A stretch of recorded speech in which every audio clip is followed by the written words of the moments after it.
All right, ladies and gentlemen, the YouTube citizens, y'all know who this is. This is your boy, That's the True Inferno. And I'm here to review another album.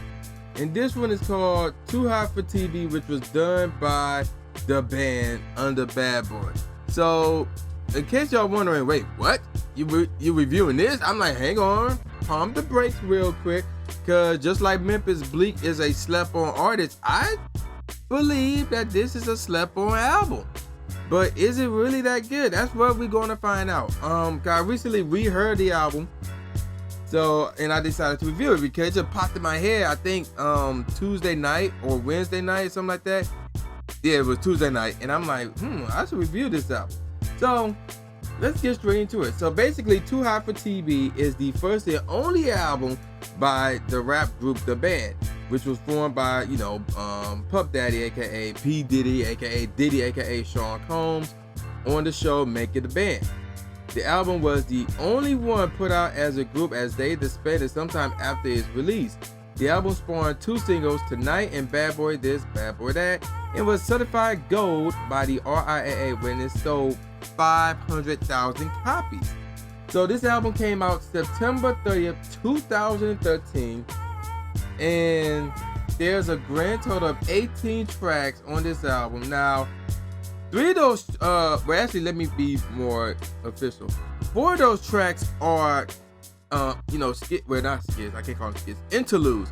However, one of those interludes is an actual song, but it wasn't done by any of the members of the band. I'll explain more of that once I get more in depth with these tracks. So, there you go with that. Now, for the singles, the first single was called, obviously, Bad Boy This, Bad Boy That. Not much on the single, though. The single, Bad Boy This, Bad Boy That. Obviously, both singles came out 2013. Bad Boy This, Bad Boy That made it up to number 50 in the Billboard Hot 100. As far as the hot R&B hip hop songs, it reached as high as 15, and the hot rap track, it reached as high as 13. Now, the second single, Tonight, it only made the hot R&B hip hop songs as it reached up to 110. So, there you go with that. Now, as far as Too Hot For TV, as far as the chart positions, the peak chart positions in the U.S., just regular U.S., it reached as high as number 2. So that's pretty good. And then for like the R&B category in the U.S., it was number 1. So again, that was pretty good as well. So basically, let me give y'all some background stuff. For those of you who haven't seen the Making the Band 2 or anything like that, let me give you some background info on it real quick. So basically, this was done based off of Making the Band 2. I don't recall seeing Making the Band, the first Making the Band, but I saw Making the Band 2, and I saw a little bit of Making the Band 3, and I didn't see Making the Band 4. But obviously, Making the Band 2 was the best one. So basically, it went down as this. The show started on October 19, 2002, and aired for 3 seasons, wrapping up in April 29, 2004. So in season 1, a new talent search has begun in 2002. This time it was by P. Diddy. So I'm assuming the first time was done by somebody. Yeah, it was done by somebody else. By Lou Pearlman, who was responsible for forming Backstreet Boys and NSYNC.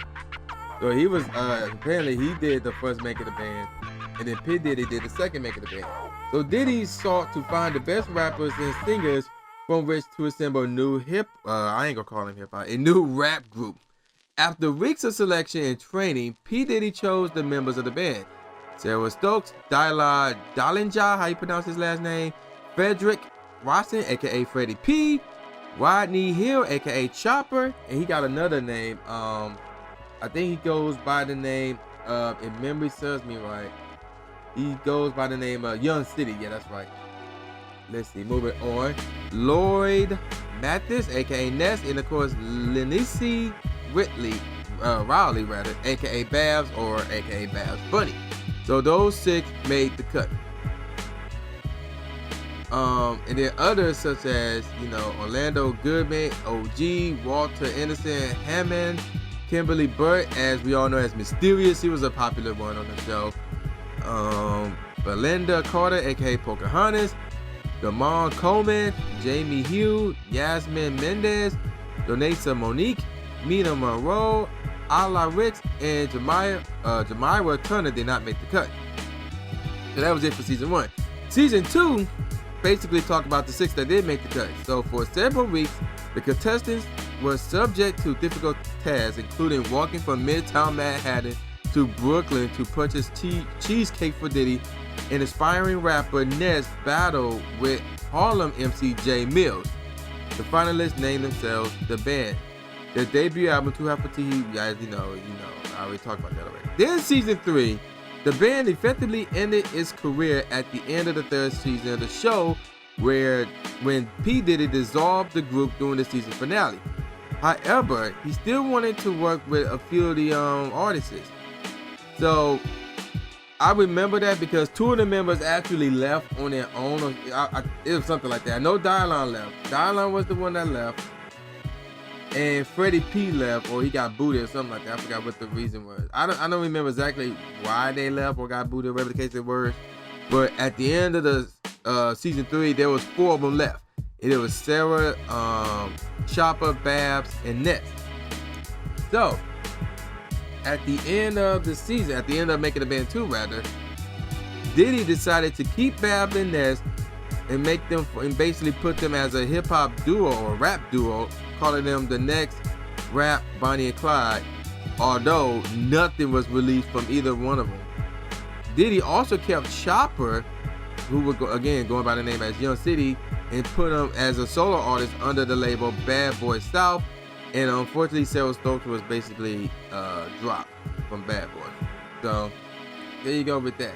So with that out the way, y'all probably wondering, for those of you who've seen the show, y'all probably wondering, okay, what happened to these members? Well, and I actually looked this up. So basically, all of them still in music. Dylon have a studio business. He works in videos as well. And of course, Sarah Stokes, oh my God, she had so many issues because in the show, she would often call home to Michigan because she was from Port Huron. And that's one of the reasons why I like her. One, she was from Michigan. 2, she was fine as heck, dog. And I saw a picture of her that was posted in an article from last year, and she had some big old boobs, man. And I was like, whoa. But she had some. She was basically crazy because she constantly beat up her husband, got arrested, was thrown in jail, and now I believe they're divorced now. But despite all that, she still, she got out of jail. And not only is she's making music, but she have a single that's supposed to be coming out this year, actually, which is called Sneak Peek. It features Babs, by the way. Chopper and Ness, like I said, both of them are still music, but however, Chopper left Bad Boy South, by the way. And Chopper, if I can find him, he still makes music. He actually, I think he dropped an album called The Butterfly Effect, which came out August 28th of last year. And Freddie P, again, he's still working with music. Ness still working with music. At one point, he was P. Diddy's ghostwriter, as he wrote, I believe, the lyrics. I want to say all or most, I don't know. But he worked as a songwriter for Diddy on albums such as Press Play, which came out 2006. And then, of course, there was one more that I didn't talk about. Babs. So basically, what she's been doing is she's been working the King of the Ring Battle Rap League. Now, I said all of them were still involved in music. Actually, I'm not. That one, Babs, that's a mystery. So we have no clue if she's still involved in music or not. So that's a mystery. But aside from Babs and possibly and I'm assuming Dylon's still involved in music. Everybody else is still involved in the music somehow, some way. Moving on, let's get back to the album. So basically, there's 18 tracks. 4 of them are interludes, and out of the 4, 3 of them are actual skit, but one of the interludes is an actual song not done by the actual group. So obviously, the album came out under Bad Boy Records. No word as far as who produced most or all their songs or who was the executive producer. Obviously, P. Diddy was the executive producer. I think they had the beat maker show up on the show when they were doing the recordings or whatever. So basically, the first track was called We're Here. That's the intro. So that's basically all the members of the band saying some random stuff wherever. The second track to me is one of the deepest tracks like I own, and it's called My Life. So this one features every member of the band except for Dylon and Chopper. And obviously you got Sarah on the chorus, and then of course Ness, Freddie P, and Babs with the verse. Track number 3 called Living Legends, which features everybody except for, wait a minute, let me see. No, it does feature everybody. So let's see, Chopper, Freddie, Ness, Dylon, and it don't feature Sarah. So he feature everybody who can rap. Sarah's the only singer in the group. So yeah, there you go with that one. Then the next track was called Tonight, which was one of the 2 singles actually. And that one I believe features everybody. So the chorus was done by Babs, Sarah, and Ness. Babs got a verse, Sarah got a verse. Chopper, yeah, everybody was in this. And that was a long song because they talk about 6 verses. That's crazy. And so yeah, there you go with that. Then after that, the next track was How You Like Me Now, which features Sarah, Ness, Sarah on the hook, obviously, Ness, Chopper, and Freddie P. Ironically, on the bridge, Mysterious was in the bridge. She did the bridge, but she was uncredited though on the album. I did not know that till now. So that's kind of interesting. Then we're moving on to track 6, which is called I Like Your Style, which features, I believe this one features everybody. Yep, this one features everybody, all the members of the band. Then track number 7 was What We Gonna Do. And again, that one features everybody except for Dylon. So again, it's Chopper, Babs, Freddie P, Ness, and Sarah. So again, no Dylon. Then track number 8, which was called Ride. That was an out cold track right there. And that one features everybody. Yes, everybody was on that one. Then track number 9 was called Stick Up, which was done by Freddie P and Ness. Then after that, it was a short little interlude called What You Be Doing. And even though it said performed by the band, I only hear 2 members of the group. I only hear Babs and I want to say this is Chopper. So the next track is Chopped Up, and of all the tracks on here, this is crazy. Of all the tracks on here, this is the only track that was done by just one member of the band. And this one was done by Chopper Young City. And this one was out cold. Like, I still listen to this very day, though. That beat is out cold, though. It sounds like Cash Money is. So if you heard Chopper, who is from New Orleans, ironically, dude is like straight up Cash Money right there, though. And then after that, it was the other single, Bad Boy This, Bad Boy That.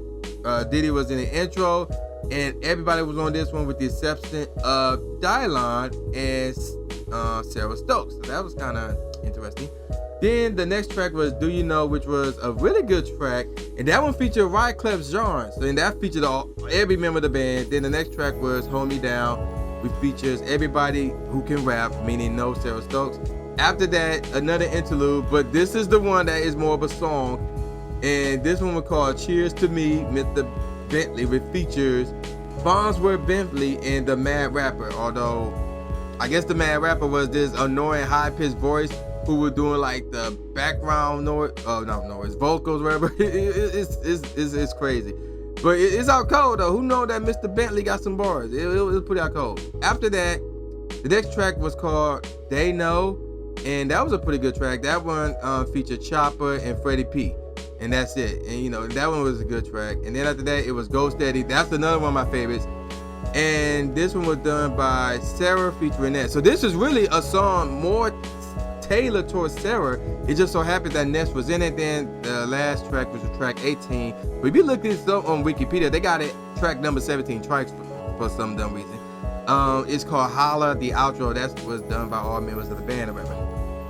So, since there's officially 15 tracks on here that are actually songs, let me give you out my top 5. Well, let me read some tracks that was pretty good or whatever. Tonight, Hold Me Down, from the bottom up. Tonight, Hold Me Down, Bad Boy This, Bad Boy That, Stick Up, I Like Your Style, Living Legends. They were all either okay or up. And then, of course, They Know and Cheers to Me, Mr. Bentley was good. But let me give you all my top 5. My top 5 was, number 5 rather, is Do You Know. And that one was track number, I can't find it now. Track number 13. So that's the one where all of them, including Wyclef. And it's just something about that track. To me, I like it. It was out cold. You know, everybody was in it. Everybody got some time on that one, and it was pretty dope to me. I really like that one. Number 4 was Go Steady, and that's the one with Sarah Stokes. Cause like I said, of all the members of the band, Sarah Stokes was my favorite because the chick was fine and she's from Michigan. So she basically, this is her actual own song, even though Ness is in it. But it's still a good song. You know, it's one of those tracks where you just like chill in the bedroom, just listen to it mellow out. Well, not mellow out, but just listen to it and just relax and chill. Number 3 is Ride. Like, now I will admit, I don't listen to Ride like that in comparison to the other 4 tracks on my list. But Ride, that beat is out cold, and that one featured everybody, even though Dialine only did the intro, but that's it. But the beat was out cold. And then number 2, speaking of beats that were out cold, Chopped Up, man, by Chopper. That, again, that beat screamed Cash Money, dog, and that joint was out cold. You gotta listen to that What You Be Doing interlude, which lead up to Chop Up. And then, man, when that beat dropped, I was like, yo, that joint was out cold. And then number 1 is My Life. That is deep right there, man. The beat was out cold, man. And again, you gotta listen to the intro, which leads up, in my opinion, to that track, to track number 2. So My Life, I listen to that all day. That's the joint where you gotta mellow out to, man. Just chill. That one was out cold. So that's my favorite track on the whole album, followed by Chopped Up. Those 2 right there, out cold. So what do I think about the album? Well, before I get to that, let me give y'all a professional rating review, which was only done by one source, which was All Music, and they gave it 2.5 out of 5 stars. Okay, so what do I think about this album? Well, I mean, this ain't an album you should go and buy, whether physically or, you know, online. You should not buy this album. I would probably say you should give it a chance, because you may like it. I mean, cause it got a bunch, you know, D6 cast there. None of them are the same. Like, Ness is the only East Coast rapper. He's a battle rapper, so he's like one of the few that got bars. Babs is like Rod Digger of sorts, but not at that level, not at that height, or not at that peak. So, you know, she's like she's similar to Rod Digger, so obviously you know she's gonna be out cold. Then you got Chopper, aka Young City. He basically Cash Money all day, so you know he's out cold. For not lyric wise, but as far as like the delivery and the style, you know he's out cold. And obviously the type of beats that he like to get on, he's out cold. Freddie P, who is from Miami, you know, he's that unique rapper who don't have that particular style like the others. So, you know, that what makes him stand out. Then you got Dialine, who is similar to Wyclef. I'm not saying he's nowhere near as epic, not as Wyclef, excuse me. He's not as talented as Wyclef, but you know, he got that little Wyclef vibe to him. Then of course you got Sarah, the R&B singer. So all of them bring something different to the table. So you may like the album. I would say give it a chance, listen to it. Now, as far as what I would rate this album, I would give it 3 out of 5 stars, because again, there's some pretty good tracks. None of them screams classics or legendary, but there's still some tracks that I would listen to this very day on this album. So there you go, 3 out of 5 stars for Too Hot For T.V by the band. So next week, and before I get into next week, I've been meaning to say this for quite some time now. If there is an album that you want me to review, please leave a comment in the in the bottom of this video. Hit me up with a private message on YouTube. Hit me up on Facebook, Twitter, Instagram. Send me an email, whatever. If there's an album that you want me to review that is 10 years old or older up to this day, whatever day this is they decide to watch the video, again, hit me up. I'll look into it. If it's an album I have, I would definitely do it. If it's an album I don't have, I will listen to it and see what I think about it, and see if even more like I'll do it. If you say if there's an album that you want me to review, or a mixtape that you want me to review, again, 10 years or older, I'll more likely do it. So yeah, there you go, man. Y'all know who this is. This is January the 2nd, aka the new Jay Gatsby, saying peace out, y'all, and see y'all next time. Yeah.